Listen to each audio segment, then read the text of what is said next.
hari ini kita akan melanjutkan pelajaran. Setelah kemarin kita udah bahas tentang apa ya? Globalisasi. Terus habis itu yang kemarin ketimpangan sosial. Betul, ketimpangan sosial ya. Ketimpangan sosial. Kemarin itu kan kita udah bahas pengertian dari ketimpangan sosial. Kemudian saya kasih lihat gambar-gambarnya juga. Ya kan? Nah, kira-kira masih ada yang ingat enggak ketimpangan sosial itu artinya apa kira-kira? Ketidaksamaan. Terus apa lagi? Kesenjangan.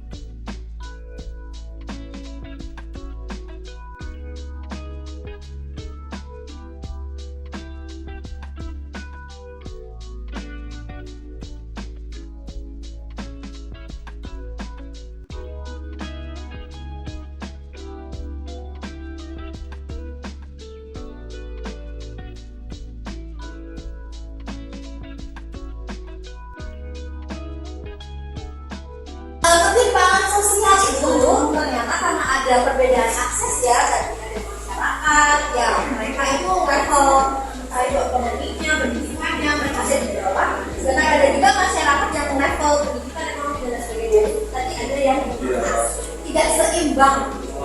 Nah, menimbulkan beberapa dampak ternyata.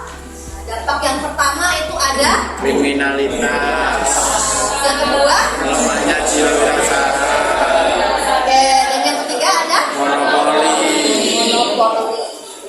jadi ada 3 hal ini. Ada tambahan lagi sih di slide yang selanjutnya. Jadi tidak hanya dampak ini saja, tapi ada dampak yang lain. Nah, nih dampak yang lain apa nih? kerusakan moral dan pencemaran lingkungan alam. ketimpangan sosial itu bisa menimbulkan sejumlah akibat seperti yang tadi udah ada di slide. Jadi ya, ada berapa tadi berarti jumlahnya? Ada 6. Betul. Jadi ada 6. Apabila tidak ditanggulangi maka akan punya resiko ya terhadap masyarakat. Jadi mempunyai nanti akan timbul masalah sosial gitu. Kalau tidak ditangani dengan baik gitu. Nah, jadinya siapa yang kira-kira punya tugas untuk menangani? Pemerintah. Apakah kita sendiri tidak mempunyai tugas itu juga? Punya juga. Jadi masyarakat dan pemerintah itu harus bersinergi ya, untuk bisa menyelesaikan masalah ketimpangan sosial ini. Hari ini kita akan melakukan kegiatan diskusi kelompok gitu ya. Jadi dampak, jadi hal-hal yang akan kalian diskusikan gitu dalam kelompok sosial ada 3 ini ya. Jadi kenapa ya masalah sosial itu dapat menimbulkan dampak tersebut? Sorry, ini bukan masalah sosial, ini ketimpangan sosial maksudnya ya. Jadi kenapa ketimpangan sosial itu bisa menimbulkan dampak-dampak yang tadi itu. Kemudian faktor penyebab ketimpangan dari dampak yang muncul di lingkungan itu apa? Dan yang ketiga, apa saja upaya yang bisa dilakukan untuk menanggulangi? Kira-kira upaya-upaya yang bisa dilakukan untuk menanggulangi kriminalitas, untuk bisa menanggulangi pencemaran lingkungan dan lain sebagainya itu tadi kayak gimana gitu. Nah, itu nanti yang akan kalian diskusikan bersama-sama dengan teman-teman kalian. Siap nggak kira-kira? Siap.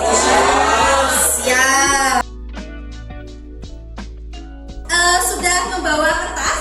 Sudah ya. Oke. Nanti kalian membuat peta konsep. Peta konsepnya seperti ini contoh saja.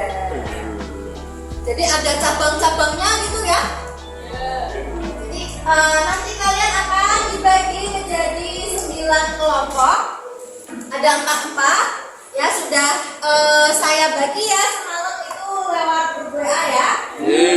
Nah, jadi silakan nanti membuat mind map yang seperti ini sekreatif mungkin, dan itu memuat tentang 3 hal ya. Jadi nanti akan saya bagi LKPD, ada soalnya juga. Itu ya. Ada pertanyaan? ya, duduk sesuai dengan kelompoknya ya.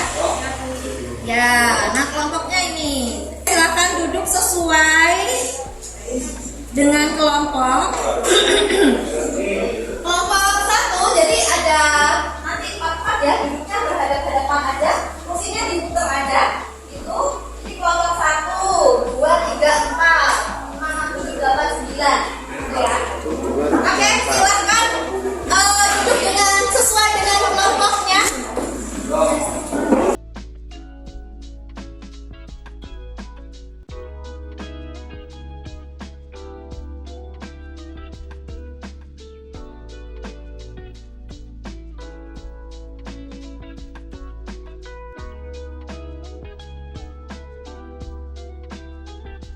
Jadi kalian nanti akan membuat mindmap atau peta konsep, dimana nanti judulnya sesuai sama kelompoknya kalian ya. Sudah tahu temanya masing-masing kan? Ya. Sudah? Oke, misalnya tadi ada yang dapat ketimpangan sosial, yang dampaknya kriminalitas. Jadi dampak ketimpangan sosialnya itu kriminalitas. Kemudian nanti ya boleh lah kalian mau gambarin awan, mau gambarin apa, terserah bebas ya. Gitu. Kemudian ada 3 hal nanti yang harus kalian jawab sesuai dengan LKPD ini. Jadi yang pertama, mengapa ketimpangan sosial dapat menimbulkan dampak tersebut? Nah, misalnya kalau tadi kalian dapat monopoli perdagangan ya. Kenapa ketimpangan sosial itu bisa menimbulkan monopoli perdagangan? Kenapa ketimpangan sosial itu bisa menimbulkan kriminalitas atau pencemaran lingkungan dan sebagainya ya? Jadi kalian jawab itu kenapa? Kemudian yang kedua, analisislah faktor penyebabnya. Faktor penyebab tadi ada 2. Ada faktor struktural dan juga faktor kultural. Nah, nanti kalian bisa pilih kira-kira faktor penyebabnya yang mana. Itu. Dan yang ketiga, dampak tersebut apa saja upaya yang dilakukan. Jadi upaya yang bisa dilakukan untuk menanggulangi. Nah, untuk yang 1 dan 2 silahkan kalian bisa cari jawaban dari berbagai sumber. Itu boleh dari Google, boleh dari manapun.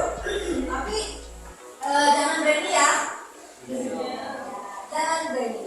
Kemudian untuk yang ketiga itu upayanya itu upaya murni dari kalian sendiri. Paham? Paham ya? Ada pertanyaan sampai di sini?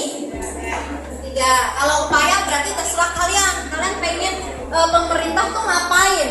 Atau kalian sendiri sebagai masyarakat itu juga ingin seperti apa gitu. Nah, silahkan nanti kalian buat dan jawab di LKPD kalian. Sampai di sini tidak ada pertanyaan ya? Bisa dikerjakan mulai dari sekarang.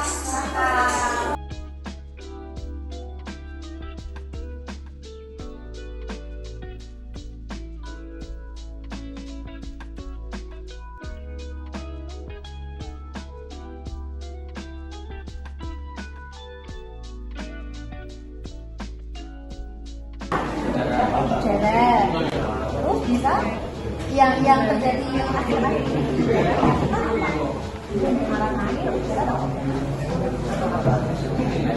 air ya.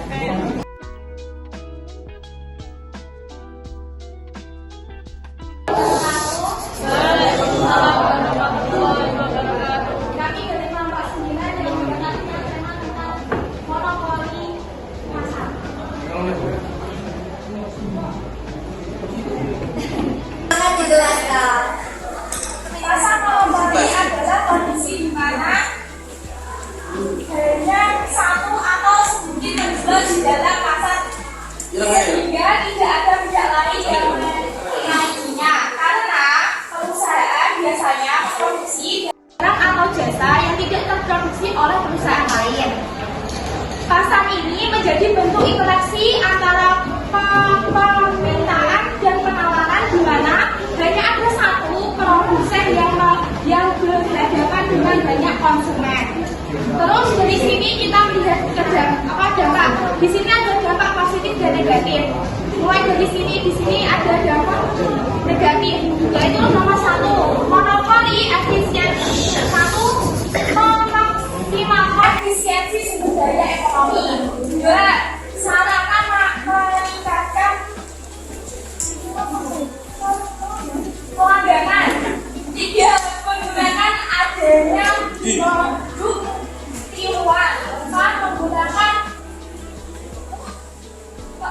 mengurangi biaya produksi. 5. Penghinaan ekonomi. Dampak positif. 1. Membuat konsumen tidak memiliki kebebasan. 2. Menghambat inovasi dan teknologi. 3. Kesenjangan dalam pembagian pendapatan bersama.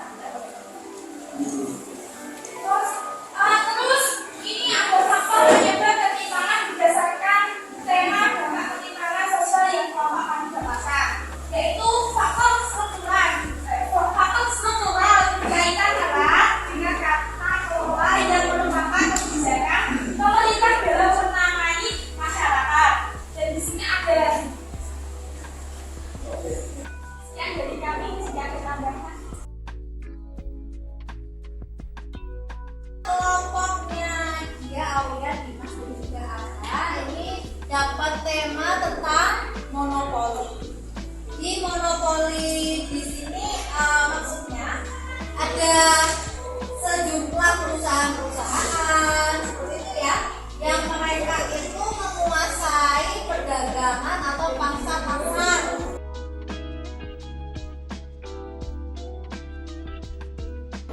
Kalau dari saya, masalah pertimbangan sosial itu berakibat kepada masyarakat. Tadi saya ngambil kesimpulan kalau yang namanya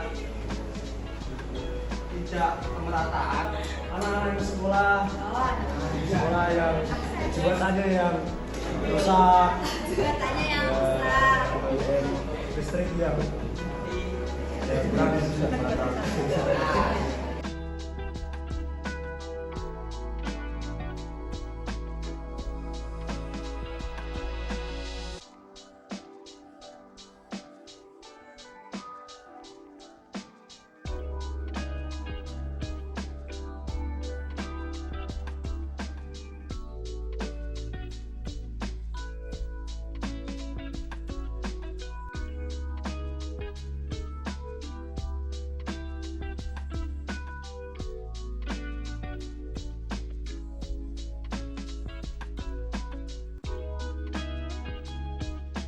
Upayanya bisa ada 4 ini, gitu ya. Jadi bisa yang pertama menciptakan pendidikan yang lebih merata. Kemudian yang kedua itu pemerataan jumlah penduduk, karena bisa jadi kalau di pulau-pulau di daerah-daerah tertentu penduduknya ada yang sangat padat, ada juga yang tidak ya. Kalau yang sangat padat contohnya di mana nih? Jakarta misalnya ya. Gitu.